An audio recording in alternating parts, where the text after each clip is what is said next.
The slowdown of China has impacted all of us. ASEAN will have to do its own development of science, of technology, of innovation. Definitely, Japanese business is putting far more emphasis on ASEAN. We in ASEAN should be preparing to go to the next stage. Southeast Asia has one of the world's highest levels of economic growth. Its vibrant economy signals the coming of the Asian century.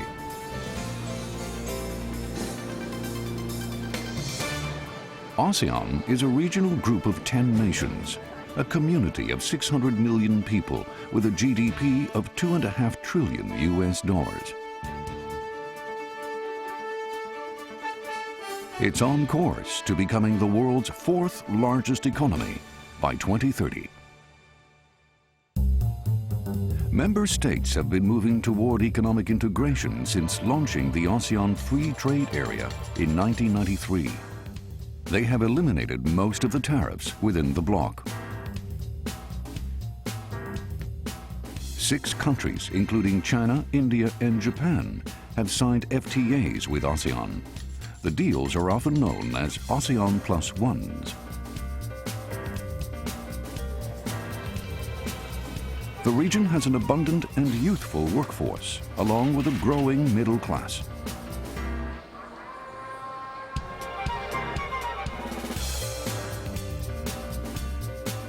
Investors are eyeing ASEAN as the potential growth engine for the global economy.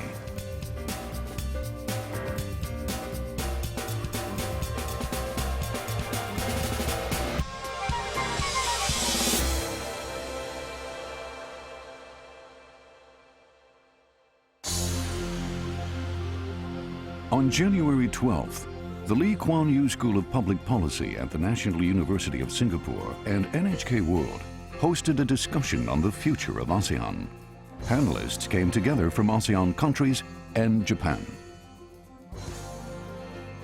Mari Pangestu is a professor of international economics at the University of Indonesia. She held posts in Indonesia's cabinet for 10 years as Minister of Trade and Minister of Tourism and Creative Economy. Surin Pitsuan is a professor emeritus at Thammasat University in Thailand. He served as Thailand's foreign minister and as Secretary General of ASEAN from 2008 to 2012. Ong Ken-yong is the Executive Deputy Chairman of the S. Rajaratnam School of International Studies at Nanyang Technological University and an ambassador at large for Singapore. He served as Secretary General of ASEAN. Takashi Shiraishi is an expert in international relations and politics in Asia. He is president of the National Graduate Institute for Policy Studies in Tokyo. Our moderator is Kishore Mahbubani, the Dean of the Lee Kuan Yew School of Public Policy. He worked for over 30 years in Singapore's diplomatic service. The theme today is ASEAN and its potential, whether it can stay as the heart of Asia, serve as an engine of the world economy, and become the core driving force for the Asian century. Let me give you some statistics. The region's GDP has increased from $37 billion in 1970 to over $2.5 trillion in 2014, an increase of over 67 times. So the region, which used to be the 10th largest economy in the world in 1980, is today the 6th largest economy in the world, and by 2030, it will become the 4th largest economy in the world. So you can see that ASEAN has had a dramatic track record of economic development over the last 30 to 40 years. And at the same time, ASEAN has also benefited a great deal by having been approached by so many countries to sign free trade agreements and economic cooperation agreements. So it has free trade agreements, I think, with China, with Japan, with Australia and New Zealand, with South Korea, with India. So lots and lots of countries want to come and cooperate with ASEAN, and as a result of that, the world trade, ASEAN's world trade has also grown. So welcome to the discussion. Well, I'm going to start by, as usual, thinking of a very difficult question to pose to some of our panelists. And I'm going to start with Takashi. And one thing that would surprise ASEAN countries is that, I spoke about the free trade agreements that ASEAN signed with various powers. Everyone assumed that you would sign it first with a, fellow capitalist country like Japan or Australia. Instead, China came along and was the first to propose a free trade agreement, and Japan was caught flat-footed. Why did Japan fall behind China in proposing a free trade agreement to ASEAN? Well, actually, Japan concluded FTA with Singapore before China even proposed FTA with ASEAN. And in a sense, I suspect that China learned FTA as an instrument of foreign policy very useful, and therefore used it in deepening its relations with ASEAN. And I remember, definitely, because I was in a committee, I was chairing a committee on the future Japan-ASEAN FTA already back in 2001, that we are already contemplating about it. But there was, as usual, a resistance from the Ministry of Agriculture at that time.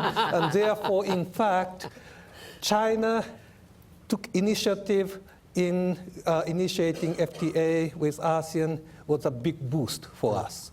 So it didn't come as a surprise, but rather it was a welcome move. That is actually what I wanted to say. Yeah. So in that sense, China-Japan competition benefited ASEAN? Oh, yeah. Yes. So what's your view, King Yong? You looked at all these free trade agreements when you were Secretary General. As Takashi said, the competitive dynamics among China, Japan, Korea was heightened by this idea of having an FTA with ASEAN. Bear in mind, ASEAN had 10 countries. If each of these big economies in Northeast Asia has to individually do a FTA bilaterally with each of these 10 countries, it will take forever. So having all of them in ASEAN and having just one agreement, Japan, ASEAN, China, ASEAN, Korea, ASEAN, it was much easier. So it was a good idea, and thanks to all the ASEAN economic ministers, mind you, when we agreed to this idea of FTA, we have to first get all our ASEAN countries agree. Yeah, we have to sit down and convince all the ASEAN countries that this is a good idea. And then we propose certain common position as we face the Chinese or face the Japanese or the Koreans. And that's how we popularize this idea of FTA in Southeast Asia together with the Northeast Asian neighbors. Surin, you mentioned earlier in a different context that the European Union has been knocking on the doors of ASEAN, wants to join the East Asian Summit, wants to do more, but yet the European Union is, should be the ideal partner for a free trade agreement with ASEAN, but they are going to be among the last. Why? The opening of China has not only given ASEAN the opportunity, it has given ASEAN the very idea of a community. I remember Prime Minister Goh Chok Tong talking in New York saying that we now, this is in early 2000, we now feel that the oxygen of foreign direct investment has been diverted to Northeast Asia, to Northwest Asia, to India and to China. Therefore, the ASEAN countries will have to come together and create this community. To match. So it's not only benefiting ASEAN countries, but it also has given rise to ASEAN's idea of being more integrated, more cohesive as a community. Now, the Europeans, so many rules, standards and regulations, and sometimes political issues have come into the equation. China has no problems of that sort. Besides, it's a big market and it can take a lot of our products, agricultural and otherwise. Therefore, it's very, very attractive for us to engage with China. Yeah. When we got into the crisis in 1997, China was one of the countries who came forward to help us. Along with Japan, of course. The initiative was Japan, but China came along, and certainly not the Western countries. So it gave us... Why not? You heard of that saying that some of these companies will have to fail, but they have to face the logic of the market. Yeah. The idea of too big to fail was not there yet. Until some of the American companies faced the problem. So that was, they were hand off. And I think President Clinton at that time, meeting with us over in APEC in Vancouver, if you remember, he said, we felt sorry that we have not come forward. But by that time, Japan had come forward. And I think it's the first time that China, a communist country, has lent assistance to the countries of Southeast Asia. So China is an open opportunity. It's a wide open field for us to pick and choose and harvest the products, the opportunities that are there, convenient for us, and also at the same level. We could export our products to China, and China would welcome these products because China wants almost everything that we produce. Some of them are produced by Japanese companies, but made in our part of the world. So it was convenient. And now it's the largest trading partner, and it's going to be a big investor in ASEAN too. Yeah. China's rise is pushing ASEAN to accelerate its economic integration so that it can maintain a competitive edge. The bloc launched the ASEAN Economic Community at the end of 2015. It aims to build on the ASEAN FTA to create a single market and production base with a free flow of goods, services, investment, capital, and skilled labor. Most of the tariffs on goods have been eliminated already. But member states have been reluctant to remove non-tariff barriers, which restrict market access for people and companies from other ASEAN countries. The affected areas include banking, investment, and skilled workers' qualifications. ASEAN leaders still have a long way ahead of them to convince their people and industries to bring down their internal barriers.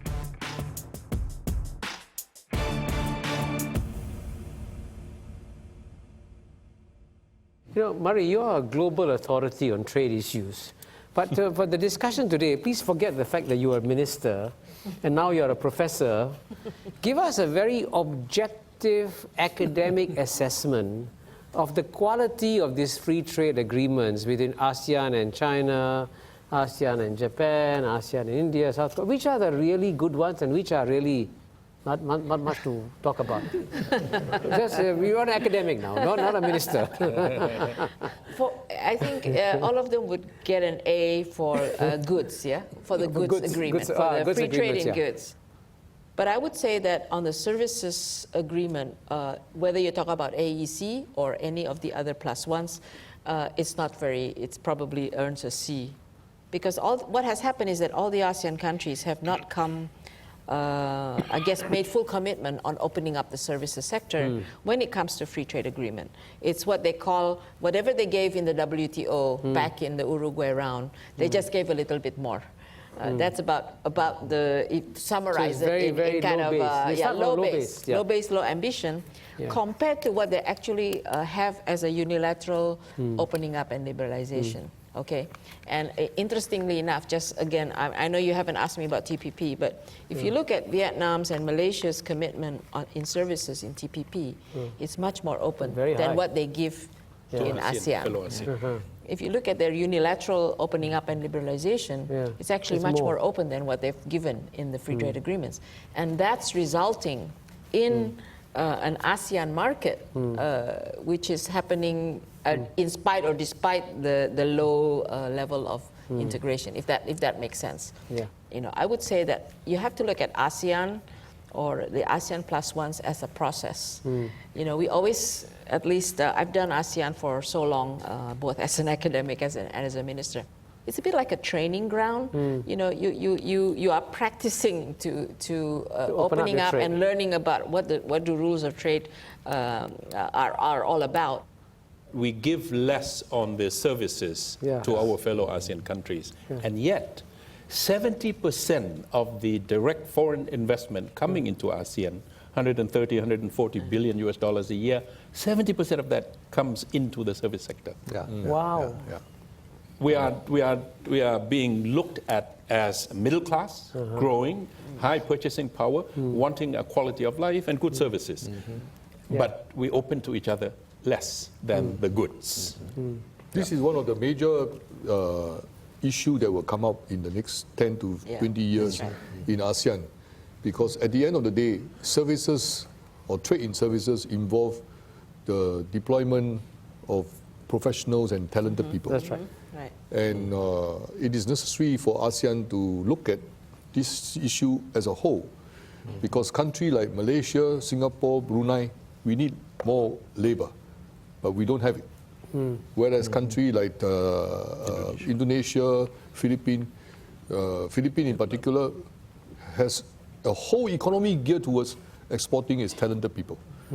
So we have to now find a way to balance this out instead of just shutting our respective borders and being sensitive about other ASEAN nationals coming to work. We have to start educating our professional bodies, our respective industries. Mari, if I can ask you a very difficult question, I better prepare you for this. I think, to be fair, among all the 10 ASEAN countries, I mean, even though Cambodia, Laos, Myanmar have some concerns about FTA, by and large, they realize in the long run they're better off joining the ASEAN FTA. But I think of all the 10 ASEAN countries, the establishment, and here I'm talking about the businessman, elite, and so on and so forth, the one ASEAN country that is the most ambivalent about AFTA is probably the Indonesian establishment, not the Indonesian government, So how do you persuade maybe someone who has a very nice, profitable conglomerate in Jakarta to agree to opening up the Indonesian market for the AEC? What do you do? How do you persuade them? Well, I think that's probably, Indonesia has been ambivalent, but you agree, right? But not because of the big companies. Actually, the big companies do have advantage from ASEAN market, from foreign direct investment that comes in. It's actually more the SMEs and and I would say what do you call it? Politicians with a narrow mindset. Because it seems there are some like that? It seems that nationalism and protectionism, and it's not just Indonesia, by the way. I think it's kind of a global phenomena post 2008 global financial crisis, that we're looking more inward, as our economies are not doing so well. And it's misperceived. We have this huge debate about AEC 2015. Inside Indonesia. Yeah, as if, and it's a big misunderstanding in the sense that the thought is that 1st of January 2016, a gate will open, and then you have this huge flood of goods coming in. Actually, they don't realize this already happened, right? And it's very difficult to explain. You kept the secret from them. Because it's been going on for years, and even with China, even if you didn't have a China-ASEAN FTA, you would still have to compete with Chinese goods. But it's not the language that can resonate very well with the common people. So what language so you use? You have to be able to explain how it benefits you in terms of creation of jobs, in terms of goods that are coming in at a lower price with better quality. And even then, sometimes it doesn't really help you. Then maybe investment is a more credible argument. But truthfully, candidly speaking, I think the easiest thing for politicians to do is to go anti-import. We have to protect our borders. We have to look out, keep our industries inside. Yeah. The ASEAN Economic Community blueprint actually provides a roadmap for reform if you had the political will as a country to do it. I mean, I'll give you an example. Each ASEAN country is supposed to set up something called a single national window, right? Yes. So all exporters just go to one window and say, I export through the window. But how many windows are functioning? The windows are all there. But they're not connected. They're open. They're open, Kishore. The windows are all there, they are all open, but inside the window, inside one table, there are 10 tables. So you have to go to each table to get a job. But actually, on the National Single Window, Sri Mulyani and I, when she was finance minister, we used that target, at that time it was 2008, to move the national process. You did? We said, if you're going to have ASEAN single window, first of all, we have to have a national single window. So we used that to do reforms. And it's working. And it worked. But I think after we were gone, unfortunately, there was a little bit of backtracking. But I think it's back on track now. I hope. So we had backtracking and back on track.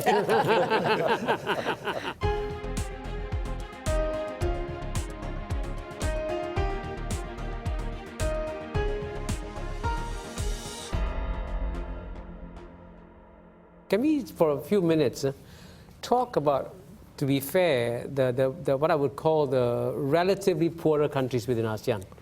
Let's say Cambodia, Laos, Myanmar. And what is ASEAN actually doing in a real sense to help the poorer countries within ASEAN? What are we really doing? Are we really helping them, or are we leaving them further behind? No, I think there are two things that we do as a group, ASEAN, vis-a-vis the less developed economy. The Singaporean will always like to emphasize capacity building, human resource development. Yeah, Singapore gives a lot of money for that, Yes, because the whole concept Singapore government has is you don't give fishes to the poor, but you teach them how to fish. And so this is one principle that operates within the ASEAN cooperation sphere. But at the same time, just to do that alone is not enough, because you have to encourage the SMEs and other industries in countries that are already having this to be able to enjoy some of the benefits so that they have incentive to do more for their own countries. So today, if you see the Vietnamese economy, we always describe Vietnam as part of the CLMV group.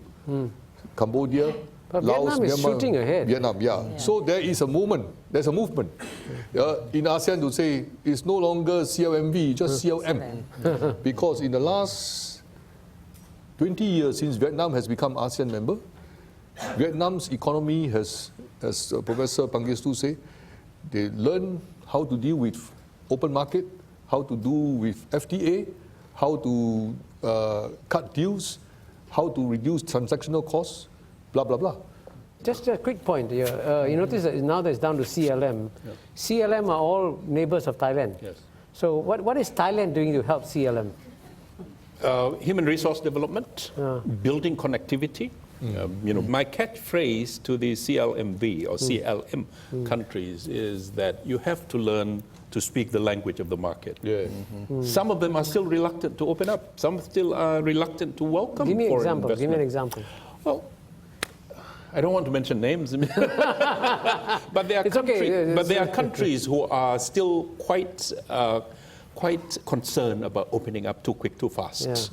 Afraid of change, afraid of all the problems of openness.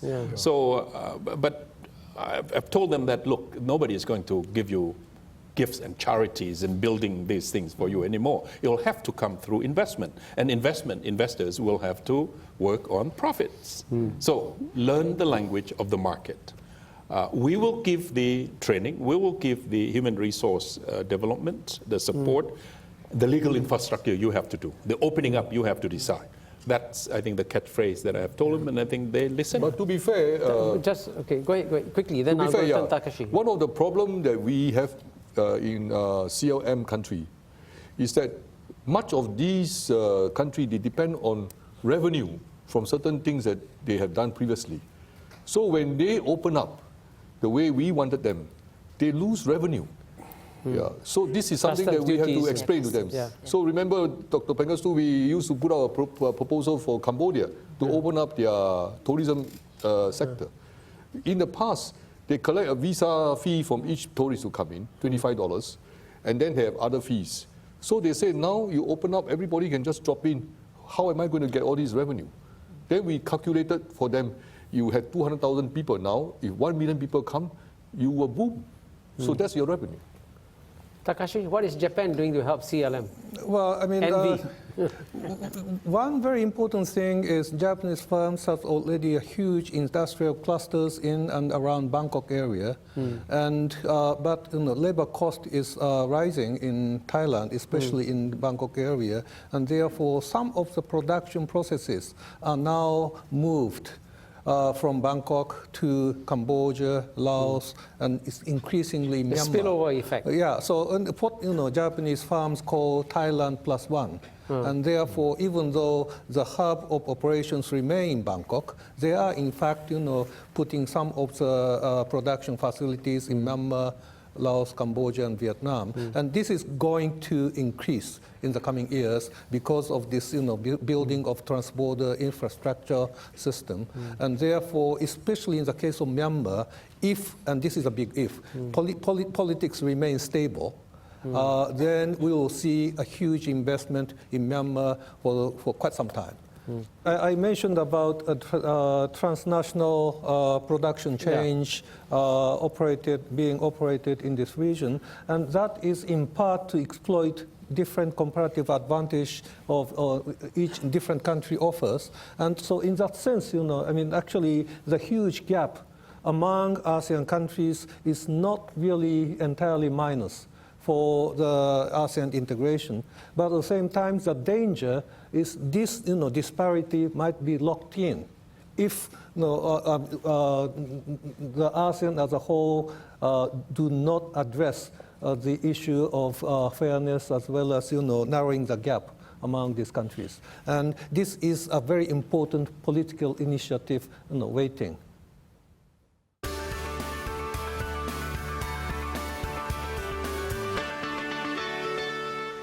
I'm going to ask Takashi, if you don't mind, another difficult question to you. When you were negotiating the TPP and you saw that only 4 ASEAN countries were joining, did Japan actually try to persuade some other countries, for example, Thailand, and say, Thailand, actually, it is in your interest to actually join TPP? Do you believe that Japan also should exercise proactive diplomacy in ASEAN? Well, certainly. Or do you believe in being passive? I mean, Japanese are different from Americans, right? I didn't know that. We don't pontificate. I mean, we always work sort of informally, calmly, and talk to these people, and we have been doing that. So in a sense, when Japanese government decided to join the negotiation with TPP, we are already talking informally with our friends in ASEAN countries. And also, we actually, decided to agree on basic agreement, reach basic agreements with other TPP negotiators on the with the consideration that eventually Thailand, definitely the Philippines, most likely Indonesia will follow. We are very much aware that, these countries, especially Indonesia, has a lot of homework to do. But at the same time, it is their interest to join TPP eventually, hopefully in 2 to 3 years. Yeah. So when Indonesia will join in 2 years' time, or we've announced our intention to join, but it will take time. Yeah. And Thailand? I hope it's not going to distract us from our immediate goals, and that is the ASEAN Economic Community and ASEAN. For me, I think you should look at the TPP as an incentive, as an encouragement that we should get on with our work in front of us. For me, joining or not joining is not really a question. Yeah. It's the competitiveness. It's the preparedness of all these countries. Thailand, Philippines, Indonesia have expressed intention to join. But if you join and you cannot compete, you're not going to benefit too much. If you are outside, but you are competitive, you will benefit from the TPP too. So I hope we are not going to lose sight of our own immediate responsibility in front of us. No, I agree.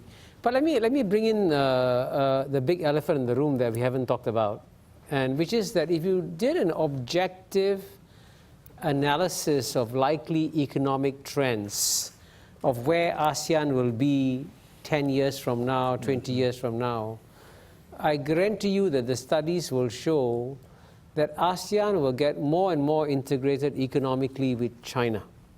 It's just by sheer force of nature in some ways, you know. The Chinese market will become very big, there'll be more Chinese imports into Southeast Asia, there'll be more ASEAN exports to China, and over time, ASEAN up to now, generally speaking, has had a very balanced relationship with much of the world, but the China's share of ASEAN's trade and investment is going to grow larger and larger. So how do you think ASEAN should cope with that? I think, no doubt, the Chinese economy will become a very important, critical part of the ASEAN economic community. China will be the major partner of ASEAN in this respect. But we in ASEAN should be preparing to go to the next stage. Because if you look at the trade figure of ASEAN and China today, much of the value from the trade with China comes from export of mineral and natural resources.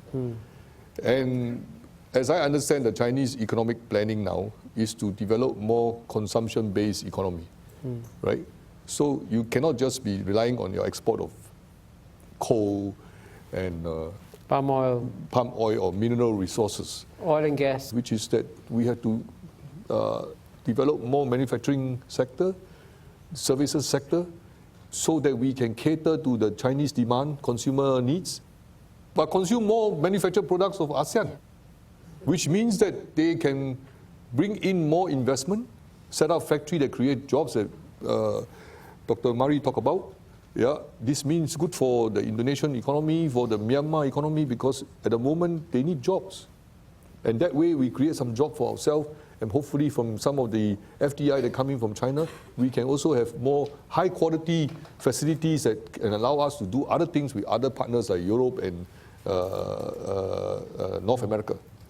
So, Surin, what's your view about China's... I tend to agree with Keng Yong. I think China will grow, but ASEAN will not be static. What we will have to do is to diversify our own industrial base. Most of the countries of ASEAN, most economies of ASEAN are dependent on external factors. External capital, external technology, external management. In the end, we export the products. External markets. Yeah. ASEAN will have to do its own development of science, of technology, of innovation. We have not done enough. Many of us are at risk of being caught in this middle income trap. Singapore is the only economy that has done enough on the innovation, on the science, on the technology. The rest of them are dependent on technology from outside. So ASEAN too will have to transform itself. ASEAN too will have to invest more and then export more of the intellectual content, more of the technological content to a market like China, rather than just the food, rather than just the raw material. So China will continue to grow, expand as a market, but ASEAN too will be transformed, and we will have to transform ourselves. Yeah, let me get the views of Takashi and then Murray on China and ASEAN. Takashi, I wonder whether Japan has any long-term grand strategy to ensure that China's Monroe Doctrine doesn't succeed and Southeast Asia becomes an economic satellite of China? Well, first of all, let me say that Japanese investment ASEAN is still larger than Japanese investment in China. And over what are the figures like, roughly? About 25% even larger than Japanese investment in China. And over the last 3-4 years, Japanese investment in ASEAN is 3 times larger than Japanese investment in China. So definitely Japanese business is putting far more emphasis on ASEAN for many different reasons. That is actually very important to keep in mind, because that in fact sort of drives the Japanese government to engage ASEAN countries as one of the most important areas. So in a sense, what you can see is, very nuanced, mixed interactions among Japan, US, Korea, Taiwan, and other countries, as well as ASEAN countries. in this region, investing, trading, and doing infrastructural development and so on. One factor I think which we really need to watch is actually the kind of projects that might be implemented in the name of One Belt, One Road. Because as I can see, China's initiatives in One Belt, One Road is a kind of a counter-American rebalancing. And so it has both geopolitical dimension as well as political economy initiatives. And this One Belt, One Road initiative is in fact a collection of disparate infrastructure projects, like building port facilities, highways, railways and power stations and so like on. Like the Jakarta-Bandung Railway. Yeah. But the question is where and in what types of projects Chinese government is going to invest. Yeah. Whether they are going west to Central Asia and Middle East, That's right. or they are coming down. Good this question. has a major, geopolitical and economic implications. Okay, very quickly, Murray, your views on ASEAN and China before we do the final round of pragmatic suggestions.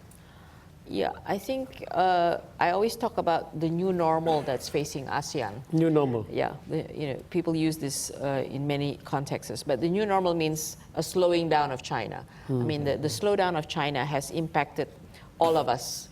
And I think the other part of the new normal is what they call the more fragmentation of the global value chain because of technology, because of connectivity. And that's where you can't just focus on goods. You've got to focus on services as well. So efficient services, human capital development, movement of skilled professionals, that's going to be the new normal. And that's something that each of ASEAN countries have to be aware of.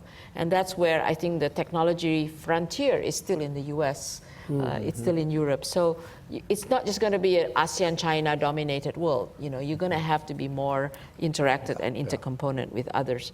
And there's the demographics. That would be the final part of the new normal. You've got aging in Japan and China and even Thailand, I was told. And Singapore. And Singapore, yeah. So and the rest, but the others are youthful population.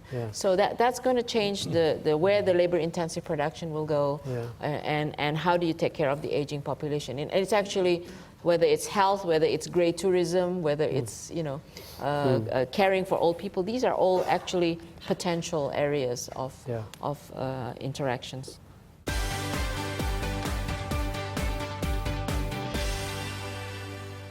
Maybe if each one of you could just tell the audience briefly some pragmatic suggestions you have on what we can do to sort of strengthen ASEAN cooperation, especially in the economic sphere. So maybe Surin, you want to start first? One is increase, and I have said this before in the economic ministers, increase that figure. 25% intra-ASEAN trade is not going to be viable. Yes. No economic community. Compared to NAFTA, compared to the EU, 68, 70%, 80, 85%. We trade with the world more than we trade with ourselves, by 3 times. So that has to be increased, and we have to have the timeline for that. By the year 2020, how much we want? 28, 29%. By the year 2030, we want 30%. That's the one. The other one is invest in the science, technology, and innovation. We have to. Otherwise, we will be stuck. I'm not worried about the big ones. I'm not worried about the national ones, but I'm worried about the SMEs. And I think we can do it because SMEs in each economy, our economy is 60, 70% of the employment and contributing so much to the GDP. Encourage SMEs out. They need help, they need guidance, they need support. And there is a working group on SMEs. I don't know how much effective they are, but we need to push them out. Okay. Keng Yong? I just want to focus on 2 things. One is that ASEAN has tremendous biodiversity.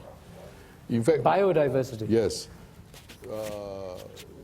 We have a lot of plants, a lot of environmental products, and in the seas we have many corals and whatnot, in spite of all the dredging that happened in South China Sea in recent days.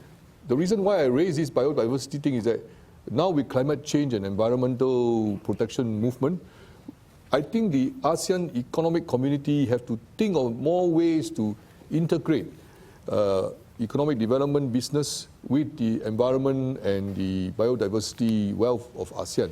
We have all this. We have biodiversity under the environment minister. We have climate change under different working group, blah, blah, blah.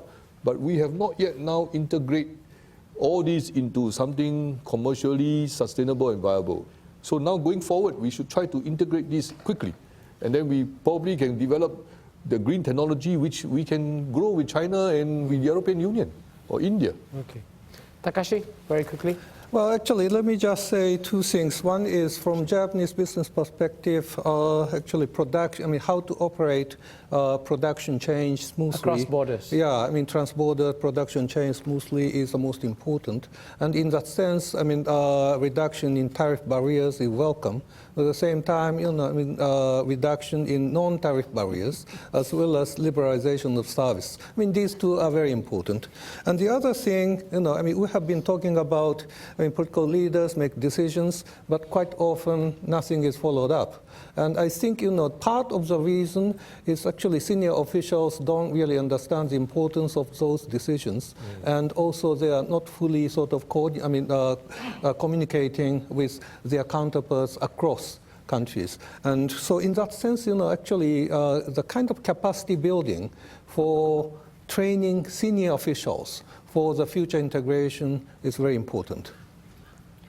I would say my main concern is still about ASEAN centrality, given the challenges of TPP pulling us in one direction and China's engagement through AIIB and One Road, One Belt on the other hand. What should ASEAN do to remain relevant, to go faster, to go deeper?